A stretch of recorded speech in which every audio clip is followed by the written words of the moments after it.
नमस्कार भक्तजनों, मैं आपको माघ मास का 7वां और 8वां दोनों अध्याय सुना रही हूँ।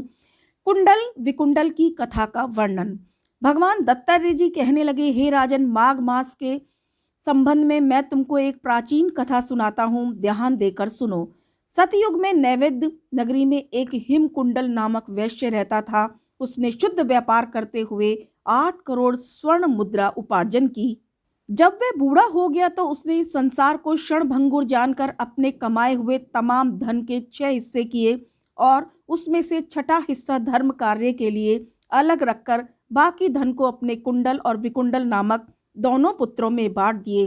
हे राजन, इसके बाद उसने धर्म कार्य के लिए निकाले हुए द्रव्य से अत्यंत मनोहर विष्णु मंदिर और शिवालय बनवाए।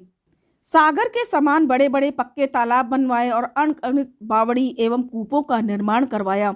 नगर के बाहर सबसे अच्छी कई एक प्याऊ बनवाई, धर्मशालाएं बनवाई, भूखे भिखारियों के लिए क्षेत्र और रोगियों के लिए बड़े बड़े औषधालय बनवाए। इस प्रकार उस धर्मात्मा हिमकुंडल ने पुण्य कर्मों में अपने धन के तमाम छठे हिस्से को लगाकर जंगल की राह ली। वहां जाकर विष्णु भक्ति में मन लगाकर योगाभ्यास द्वारा शरीर को छोड़ने के बाद स्वर्ग की राह ली। इस प्रकार धर्मात्मा हिमकुंडल वैश्य तो स्वर्ग को चला गया, उधर दोनों बेटे रूप और धन संपन्न होने के कारण निंदनीय आचरण में लिप्त हो गए। हे नृप, वह धर्म को त्याग कर इस प्रकार व्यसनों में आसक्त हो गए और अपनी माता और बूढ़ों के वचनों का भी अवहेलना करने लगे। अपने पिता के मित्रों का निषेध करते थे, दुष्टों के संग में दिन रात रहकर मद्यपान और जुआबाजी में लगे रहते, स्त्री गमन किया करते थे और सैकड़ों वैश्याओं को साथ लेकर नृत्य संगीत में मस्त रहा करते। वह मांस मदिरा भी भक्षण किया करते। हे राजन, इस प्रकार आमोद प्रमोद, जुआ, मद्यपान और वैश्यागमन में रत रहने के कारण उस दुष्टों ने अपने पिता की अतुल संपत्ति को थोड़े ही सपने खत्म कर दिया और अंत में एक धेला भी पास न रहने के कारण वे दाने दाने को मोहताज हो गए। जब उनके पास पैसा न रहा तो उनके संबंधी और मित्र सेवक सभी उनसे अलग हो गए, उनसे बात करना भी पाप समझा करने लगे। हे राजन, धन के न रहने के कारण अंत में उन्होंने चोरी करना शुरू कर दिया, इसलिए सारी नगरी में उनकी और अधिक निंदा होने लगी। इससे राजा और अन्य लोगों के भय से वह नगर को छोड़कर वन में जा बसे। वहां पर पशु पक्षियों का शिकार करते हुए व्याधों के साथ रहकर पाप कर्मों से युक्त जीवन व्यतीत करने लगे। इसके बाद एक तो व्याधों के साथ पर्वत पर रहने लगा, दूसरा एक ऋषि के आश्रम में वन को चला गया। उसमें से एक तो शेर ने मार डाला और दूसरे को सर्प ने डस लिया। इस प्रकार एक ही दिन में वे मृत्यु को प्राप्त हुए। हे राजन, मरने के बाद जब दोनों को यमदूतों द्वारा धर्मराज के पास ले जाया गया तो चित्रगुप्त ने उनके जन्म भर के दुष्कर्मों का लेखा जोखा देखते हुए कहा, हे यमदूत, पाप कर्म में लिप्त रहने के कारण बड़े भाई कुंडल को तो घोर नरक में ले जाओ और धर्मात्मा विकुंडल को स्वर्ग में ले जाओ। इसके बाद कुंडल को तो नरकों की घोर यातना भुगतने के लिए यमदूतों ने 80 पत्र आदि नरकों में डाल दिया और विकुंडल को एक धर्मराज दूत स्वर्ग में पहुंचाने के लिए ले गया। 7वां अध्याय समाप्त हुआ। 8वां अध्याय वशिष्ठ जी का राजा दिलीप को अहिंसा धर्म का उपदेश देना। जिस समय विकुंडल द्वारा दूत स्वर्ग में ले जाया जा रहा था तो उसने आश्चर्य से चकित होकर विनम्र वाणी द्वारा कहा, हे दूतों, शास्त्रकारों का कथन है कि सज्जनों के साथ पैर हाथ चलने पर ही मैत्री हो जाती है, इसलिए मैं आपको मित्रता के नाते यह पूछता हूँ, जब मैंने और मेरे बड़े भाई कुंडल ने एक जैसे कर्म किए तब एक पापात्मा भाई को नरक में डालकर दूसरे को स्वर्ग में ले जाया जा रहा है, इसलिए इस भेद को ठीक तरह से समझाने की कृपा कीजिए।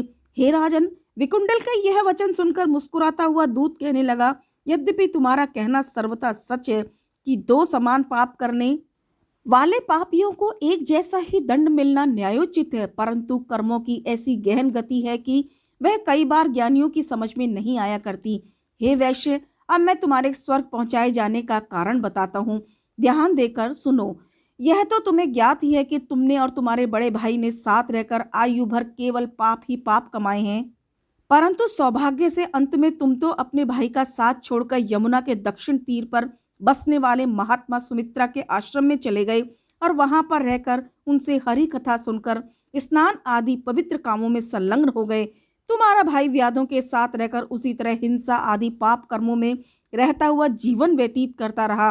क्योंकि तुमने व्रत नियमों से रहते हुए विधि विधान से जो माघ स्नान किए हैं, सो एक से तो तुम्हारे सब पापों का नाश हो गया और दूसरे से तुम्हें स्वर्ग की प्राप्ति हुई। यद्यपि तुमको सपने में भी स्वर्ग की आशा न थी, क्योंकि आपने न तो अपनी समझ में कोई बड़ा भारी दान किया और न ही कोई विशेष उग्र तप किया, परंतु तुमने हिंसा आदि सब अशुभ कर्मों का परित्याग कर अपने पिछले किए हुए पापों पर पश्चाताप करते हुए न केवल माघ स्नान के सहित पुण्य कथाओं का श्रवण ही किया था, अपितु भगवान का नाम स्मरण भी किया था, इसलिए आपको स्वर्ग की प्राप्ति हुई। हे वैश्य, जो कोई पापी से पापी मनुष्य भी आगे के लिए अपने सब पाप कर्मों को छोड़कर अब शुभ कर्मों के सहित भगवत भक्ति में मन लगाकर माघ स्नान आदि पुण्य कर्मों को करता हुआ शेष जीवन व्यतीत करेगा, वह सब प्रकार के दुख पापों से छूटकर समस्त सांसारिक सुखों को भोगता हुआ स्वर्ग को प्राप्त हो जाएगा। चूंकि तूने आयु के अंत में 2 साल पाप कर्मों से सर्वथा रहित रहकर भगवत भक्ति में तत्पर रहते हुए माघ स्नान आदि पुण्य कर्मों के जरिए व्यतीत किए हैं, इसलिए आपको स्वर्ग मिला है। हे मित्र, जो धर्मात्मा तुलसी का पौधा भी लगा देते हैं, वह भी पाप संताप से छूट जाते हैं, और तुलसी दल से भगवान की पूजा करते हैं, वह चरणामृत लेते हैं, वह हमेशा के लिए दुख से छुटकारा पाकर सुखी रहा करते हैं। उसी प्रकार जो मनुष्य शिवलिंग की पूजा करते हैं, वह ओम नमः शिवाय इस मंत्र का निरंतर जाप करते हुए भगवान महादेव का ध्यान करते हैं, वह सपने में भी यम यातनाएं नहीं भोगते। हे वैश्यवर, विष्णु भगवान और महादेव को समान ही समझकर मनुष्य को उन दोनों की पूजा करनी चाहिए, परंतु जो लोग विष्णु भगवान के भक्त होकर शिव जी के नाम से द्वेष करते हैं, वह शिव भक्त होकर विष्णु व उनके मानने वालों से द्रोह करते हैं, वह सपने में भी स्वर्ग के सुखों का उपभोग नहीं किया करते। ऐसा जानकर समान रूप से भगवान विष्णु, महादेव और ब्रह्मादि देवताओं की पूजा करनी चाहिए। यदि ध्यान से देखा जाए तो सभी देवता नाम भेद से परमेश्वर के ही रूप हैं, इसलिए सबकी पूजा करते हुए किसी से भी द्वेष नहीं करना चाहिए, वही संसार में यश और सुख को प्राप्त कर सकेंगे। हे वैश्यवर, जो मनुष्य बाग व पुष्प वाटिका लगाते हैं, वह पितरों, देवताओं और अतिथियों की पूजा करते हैं, वह अवश्य प्रजापति के लोक में जाकर सुख का उपभोग किया करते हैं।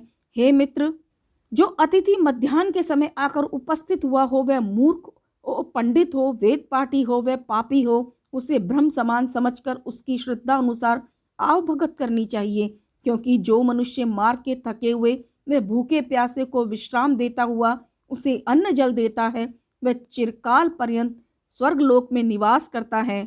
बोले कृष्ण भगवान की जय।